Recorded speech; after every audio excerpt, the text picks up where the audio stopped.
দেশেতে তরুলতা, সকল দেশের চাইতে শ্যামল। কোন দেশেতে চলতে গেলেই দলতে হয় রে দুর্বা কোমল।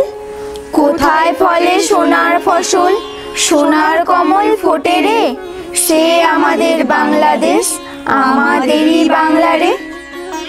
গফুর আলী একজন কৃষক। বংশ পরম্পরায় দীর্ঘদিন ধরে উনি চাষবাসের সাথে যুক্ত। আপাতত তিনি এখন তার জমিতে কীটনাশক ছড়াচ্ছেন। চড়া রোদ উঠেছে। শরীরটা আজ আর ভালো লাগছে না, মাথাটা ঝিনঝিন করছে।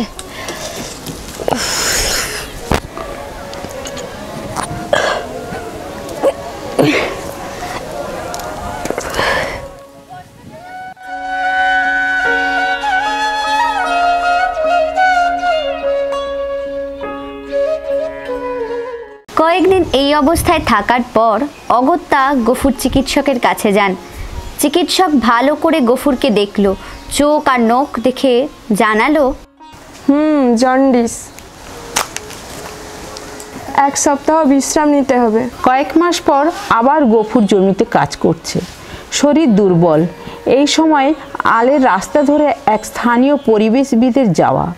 নাম অরুণিমা বিশ্বাস, এলাকার স্কুলের শিক্ষিকা। আরে গফুর ভাই, কেমন আছো? ভালো নেই গো দিদি।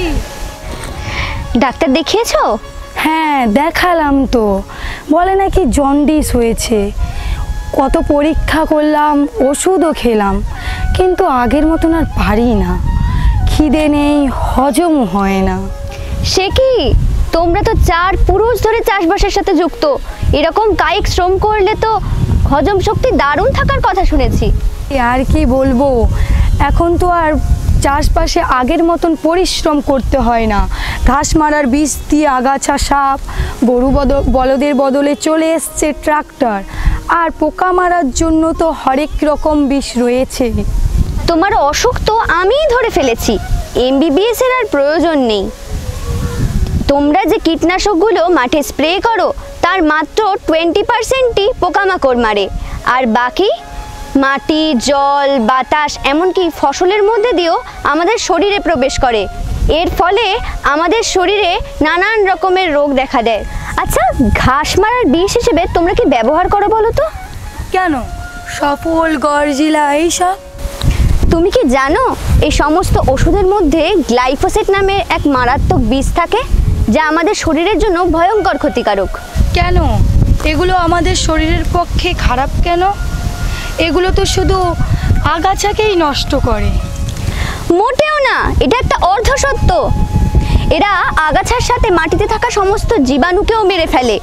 শুধু তাই নয়, শাক, সবজি, ফল, মূল, এই সমস্ত কিছুর সাথে আমাদের শরীরে প্রবেশ করে অনেক গন্ডগোল বাধায়।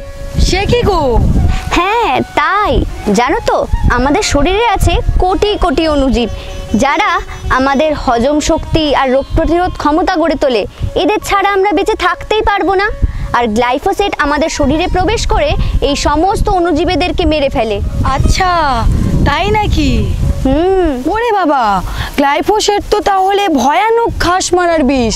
এসব বিষ তো আর ব্যবহার করা যাবে না কখনোই। আচ্ছা গফুর, গরু টরু তো সব বেচে দিয়েছো মনে হয়। আজকাল তো ট্রাক্টর দিয়ে সব চাষ করছো, তাই না? হ্যাঁ তা তো বটে, ওসব ঝামেলা রাখতে চাই না। ট্রাক্টর দিয়ে অনেক কাজ সহজেই হয়ে যায়। তাহলে গরু নেই, গোবর নেই, গোবর থেকে তো সারও তো নেই, তাহলে কি সার ব্যবহার করো গফুর? কেন, রাসায়নিক সার? একটা জিনিস লক্ষ্য করেছি, আগের থেকে জমির ফলন কমে গেছে।